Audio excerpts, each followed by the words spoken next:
Welcome to Conversations with Educators, where we bring educators from across the country to talk about topics like college and career readiness, graduation tracking, teacher growth, assessment coordination, and more. Let's get started.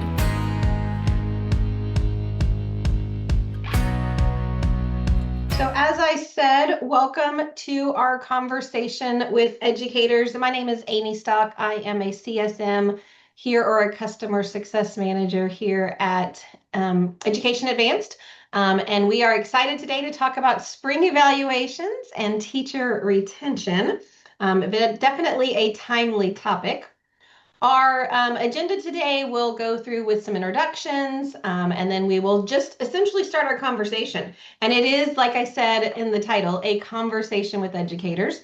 You do have access as a attendee to put questions in the Q&A at the bottom. You should have a Q&A feature, or you may have a chat feature. That's one of those that sometimes it's on and sometimes it's not on. So either a chat or a Q&A, I will be monitoring those, and we will try to work in your questions. With that, I'm going to turn it over to Heidi to introduce our guest. Hi, everyone. My name is Heidi King. I also am a customer success manager at Education Advanced for evaluation. And today we have two amazing people with us today to share regarding our topic. The first one is Dr. Kelly Manlove. She is with EAI. She joined the family of EAI in June 2019, and she currently serves as our Chief Operations Officer.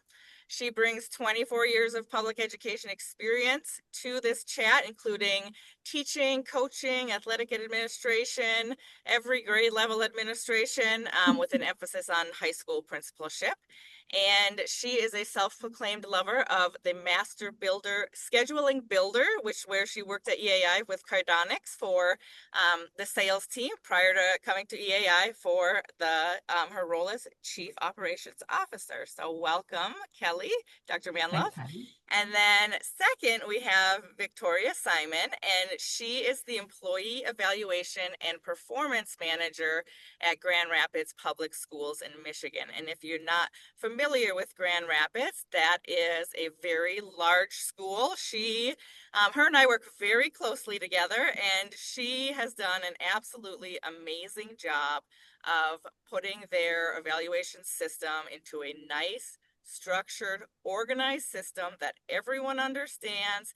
Everyone from the superintendent, all of their teachers, all of their classified staff is evaluated through the system, and she has just done amazing things for Grand Rapids and all of their employees to get this system up and going and make sure that it runs smooth for everyone within the district.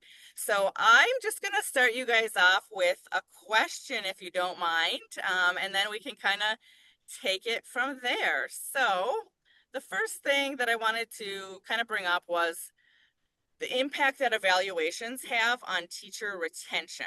So my first question is, in what ways do you think evaluation conversations influence a teacher's decision to stay or leave? And how do you think that feedback at the end of the year shapes a teacher's mindset heading into summer? And whoever would like to take that, or both, would be great. Nothing like a softball to start, right? Yes. Well, I think it is really a crucial time of year, because I think principals often are very stressed, and it should be spring celebration instead of spring stress. And I think when we bring that stress to the teachers, that's when we might be faltering with our teacher retention. One of the primary reasons that teachers tend to stay or not stay is because of support and respect. And so spring evaluations are a perfect time to demonstrate that support and to show that respect for the professionalism, and to be there for the teacher, to coach them through that last piece. But when I say that, we do have to be careful. It's kind of like when a student goes to take a test and the teacher has been so determined to work with that student all year long, and now it's test time. And the temptation is you want to keep teaching them right up until the test. And it's like, no, now's the time to step back and say, you've got this. You know this. I believe in you. And that's the same way with the spring evaluations. You've been coaching all year long. Now is the time to just support so the teacher feels good and wants to stay and be part of your team. They need that support. I love that, Victoria. You're so right. That kind of end of the year build up, and you've done all of the work just like a student, and you're just kind of coming to that end of the year. Is during those final conversations that I think your teachers really kind of reflect, and they have a decision whether they feel like they've been seen this year, whether their work is valued, if they feel that they've been supported, and how they've been developed as a teacher. They shouldn't have ended the year with just feeling rated, right? So, those strong conversations and feedback that you're giving throughout the year, it lets that teacher knows that you're invested in that teacher and their work is valuable. And we know that they're doing everything they can to grow and make an impact on those students, which is just so critical. Absolutely. I mean, the way I look at it is really you're moving from gotcha to growth. And I know when I started here as the evaluations manager, the culture and the focus so often was on the gotcha aspect of evaluations. And we're trying to shift toward focusing on the growth aspect because that's where the evaluations are really valuable. We know there's compliance. We know that our states require certain aspects for, teacher evaluations, and it's something that we all have to do together. But when you focus on the compliance piece instead of the growth piece, that's really undermining the professionalism of the teacher. And it creates that feeling that there's a lack of support and that my principal doesn't believe in me. So we need to demonstrate that support, focus on the growth, just like a coach with a team. I love that. I love that. Very, very, very well said. Um, I believe, Heidi, something else that really kind of stood out, you were discussing like how does that end of the year kind of feedback kind of shape that teacher's mindset like in the summer, which is so important.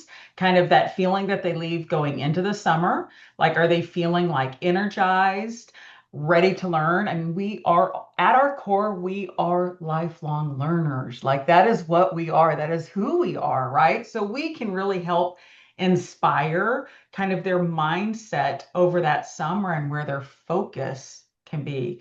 I love that kind of those end of the year conversations. It's really almost our last emotional kind of final note for that educator throughout the summer. Um, our conversations can influence whether that teacher's feeling encouraged and inspired or almost anxious and worried about where they stand professionally for the next year. So ensuring that our conversations are clear and they're with dignity and direction are so crucial. A teacher should know like where are their strengths, where we saw them grow, and together we can discuss where do you want to grow as professional and where do we see that might help your growth as well as your students in the classroom. So those conversations aren't a gotcha, like you said earlier, Victoria. It's how you are supporting the growth of that teacher and that those summer months is where a teacher can really refresh, recharge, and kind of focus on that one goal, that one thing they really want to improve on for the next year. It's just critical for us to have really solid conversations throughout the year, but then that end of the year really hit a home run going into the summer. Absolutely. And I think you started off talking about feelings. And I think, Dr. Maya Angelou said that people may forget what you said, people may forget what you did, but they're never going to forget how you made them feel.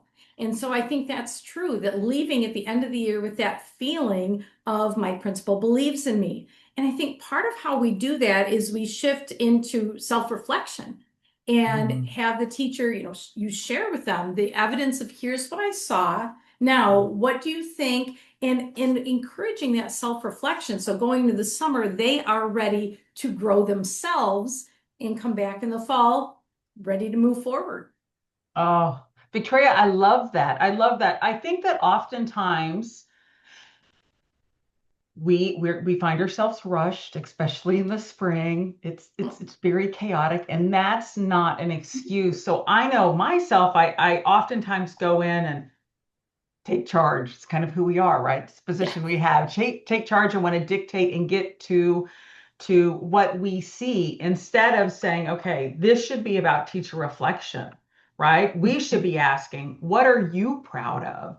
Like, where do you feel that you grew this year?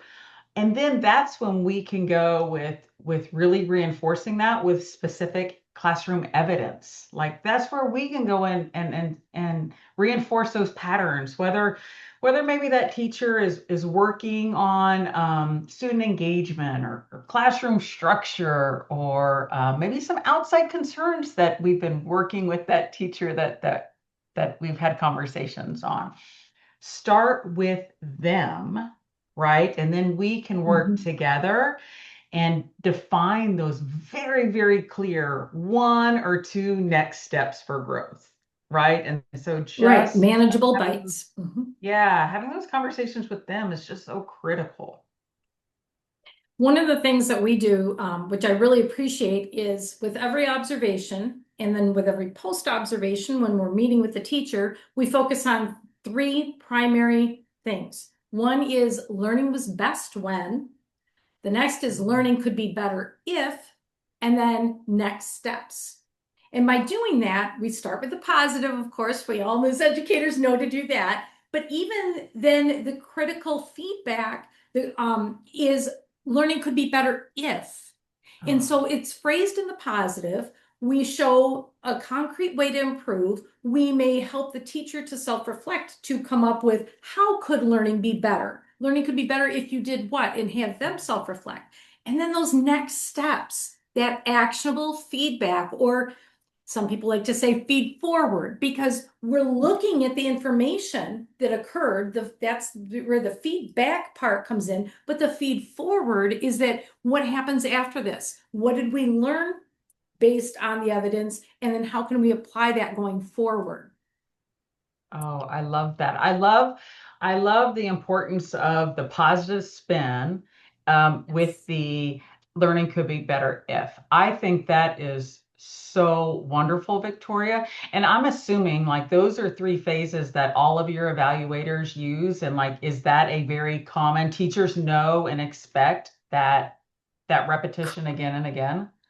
Correct. And Uh, we're still, like I said, moving from the compliance to growth. So I can't say we are mhm. 100%, but that is the expectation, is that we use that language consistently. So even when teachers do have different evaluators, they know what to expect and they know they're going to get concrete feedback, steps to move forward. And as principals, sometimes we brainstorm some ideas of what next steps, what aligns with what our district is currently focused on. And that's where, when I'm working with new principals, for example, I'll say, what are the district emphasis? What does your school improvement plan say? So then what couple of things are you going to focus on when you talk about the learning was best when, learning could be better if? That's a big one, is learning could be better if. Are they implementing the PLC and the PD information that we've been working on together? And if not, then that's part of the coaching conversation. But especially in the spring, like I said, this is the time to really focus on that mentoring support aspect. Just like with at-risk students, we know that the very best intervention there is a mentor. It's similar Mhm. with young teachers or teachers who have some struggles, is knowing that they have that support and that you're going to be providing ideas or resources that gives them that feeling that I'm a professional and I can move forward, and keeps them wanting to stay and learn and grow in your school. It's a whole lot easier to retain teachers than it is to bring on new ones. So we want to keep the talent that we have. It's You are definitely not something kidding. our district has been focusing on a lot the last few years. Absolutely, absolutely. And it's so important that that teacher does feel valued and invested in.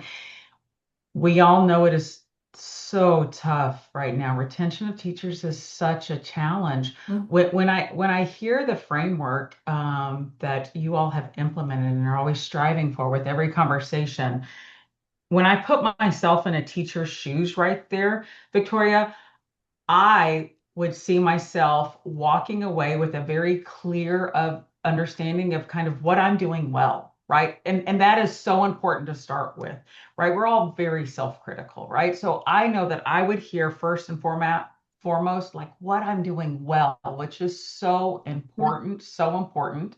And then a clear understanding of like things that I want to work on and I'm supported in working on and it's safe. What I'm feeling, Victoria, with this framework is that safety with the administrator for growth, which is so important. With that, it's evidence that my evaluator has been present and paying attention and my intentionality, Yes. what I'm doing and how I'm focused on my growth. It's just so deliberate, and I just love that, and that teacher's going to leave with this process is fair, and this school is invested in my growth, and they're invested in ensuring that every student is receiving what they need.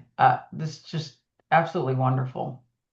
And that the evaluations are meaningful, because that's Hmm. one of the criticisms, not just in education, but in of evaluations in general, is the evaluation's meaningless. It doesn't do anything. I don't get a bonus for having a great evaluation. The only reason they're used is to cut people.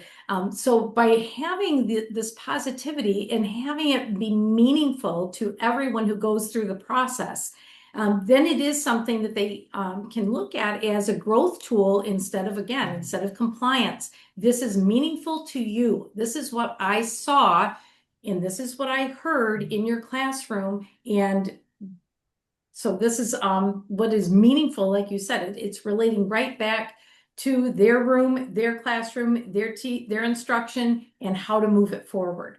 We're all in this together. We're a team. Yes. Absolutely. If Absolutely. I could hop in real fast, so just phenomenal conversation back and forth. One of the things that I, as a former principal, would love to hear your take on is that balance between honesty. I love the instruction is better when, and then the if, and then how do you balance that honesty with encouragement? So when we do leave, if we are kind of looking at more of a 50-50 model instead of all the glows, do you guys have any thoughts on that you could share with evaluators on making those conversations honest yet positive at the same time? Uh, Would you like to go first, Victoria? Sure. I think part of it is focusing on the evidence. When I'm in an observation, I take copious notes. I also take photographs, and Mm. you can let the evidence speak for itself. And as professionals, all of us have room to grow. None of us are there yet. That's part of education. It's part of what we expect of our students, but also what we expect of ourselves as professionals. So I think being able to share that with our professionals, with the teachers, with the expectation of growth, we all have room to grow. So even teachers who, for example, are on a plan can leave in the spring with knowing, I believe in you, I support you, I will walk this path with you, and we will get through this together for your good and for the good of all of our students. Yeah. I love that. I think it's just so important from day one. You're very candid. Like you Mhm. can be candid without being discouraging, right? And Victoria, when you stated you're bringing that evidence, that's what it is, right? That's what it is. This is what I'm seeing, and here are the effects from that we're seeing. I really love that, and I also love that when we talk about making sure that we have that open, honest relationship from day one, and Amy, as you stated, make sure that we are really openly, safely discussing strengths and weaknesses. I think it's really important to establish that early on, right? And early on. So it is conversational and that teacher does feel safe, um, that we're talking openly about what we are seeing in their classroom. I really like that. We should be seeing evidence, not what our opinions are. The teacher should be able to say, yes, that is correct. I mean, that is just black and white fact. Well, and you said the key word, relationships. It Hmm. has to start with that caring, trusting relationship. Just again, like with students to teachers, it's the same way with principals to teachers. We need to have that trust and that relationship, or your words will be shut out. It needs to come from a place of caring. And again, with the self-reflection, asking the teacher to consider what happened in the lesson and how the students responded, having them reflect on that, what went well, what didn't go so well, what strategies they could bring to the table next time, so having that self-reflection, so they're coming up with, okay, here's how I could grow. Sometimes they don't see it. You might, for example, say, point out that they called on 10 boys and only 2 girls, and you've tally marked it, and they say, I didn't even realize I did that. So just by sharing the honesty and in that safe space that you mentioned, that's exactly what it needs to be. And as much as I understand the title of this conversation today, evaluations aren't just about the spring. This is a conversation that needs to take place all year long. And right now, what I really appreciate is talking about the retention aspect. Because again, I've been so guilty of this as a principal, coming in the spring, and I'm still totally in that coaching mode and correction mode. And at this point, I should be thinking about the teacher's feelings and how I want them to return. And I should maybe soften that coaching and corrective mode to move into a growth mode. And again, like I said, that supportive aspect. So they want to return to my team and don't leave for the summer feeling that all I could point out were all the things that went wrong. So now is the time to focus on the retention piece with the evaluation. Yeah, I really agree with that deeply, Victoria. Very nice. I like that when we think about spring and the craziness and the busy and I liked how you did at the very beginning and just put it back like a kid in a classroom. I mean, as teachers, we are constantly trying to push, but there is, especially in this springtime, that need to kind of look forward. Let's plan. Let's prep for next year. Love that. We have about 5 more minutes.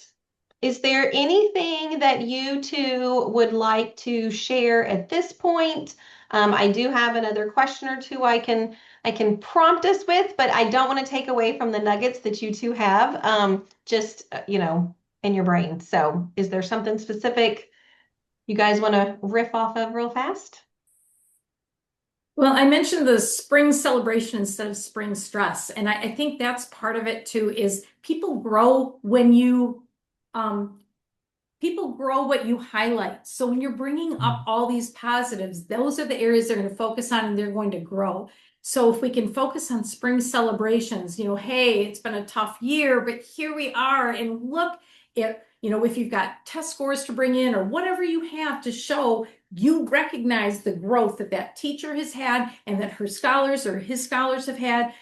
Sorry, we use the word scholars at Grand Rapids. I've been trying to use students during this session. But bringing that in those spring celebrations, and yes, we do have to address the growth edges as well, but focus on here's where you are and here's what you've accomplished. And this fall, we're just going to keep moving forward and it's going to get better and better. Oh, I love that. Victoria, it's like we have to ensure that we are modeling that evaluations aren't compliance, right? Evaluations aren't something that we do to teachers, it's something that we do together, right? Correct. Evaluations should be open communication and a collaboration.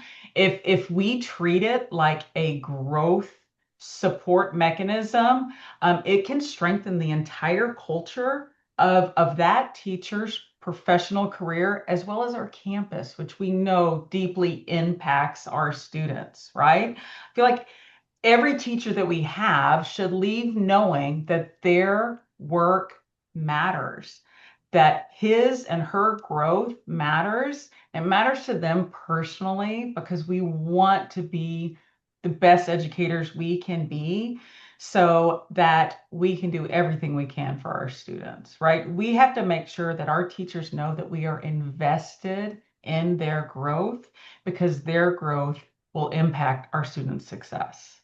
I love that.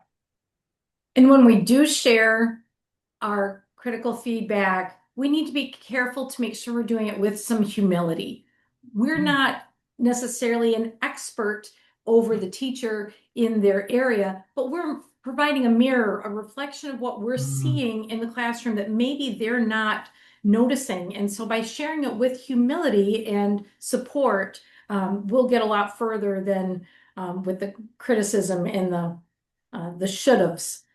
We've got to be careful not to should all over our staff. I love that. I love that. Victoria and I am going to walk away for sure with thinking about we should be the mirror for our teachers. I mean, that is exactly our role, and then provide the resources, the support really for that growth. I love that. Thank you, Victoria. Funny enough, that was kind of going to be my question that I had prepped for right now was like, what is a simple shift you can make right now to improve? And I hear start with the celebrations, lead, be heavy on the celebrations, focus on being the mirror. I love that language, be the mirror. And then Kelly, that we're invested, letting the teacher know and feel that we have invested in them. We are walking side by side. It is not a finger point in any form or fashion. So, I mean, it's like y'all knew what I was gonna, what my question was gonna be. Made me think of being a principal in the graduation ceremonies every spring, and just that feel like everyone leaving with that feeling of accomplishment. And there were times when it was maybe hard, but we did it. We all did it. And I feel like if educators can leave for their summers feeling like that, I think that that will affect retention for sure.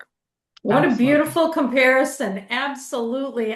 Because I tear up every time at all of the different graduation or moving on celebrations. And you look at the students and you remember where they were and you see where they are and you're just left with, and that's part of the reflecting back to the teachers is they're still in the spring stress where they may not see all of the wonderful things that have happened. So we need to reflect that back to them.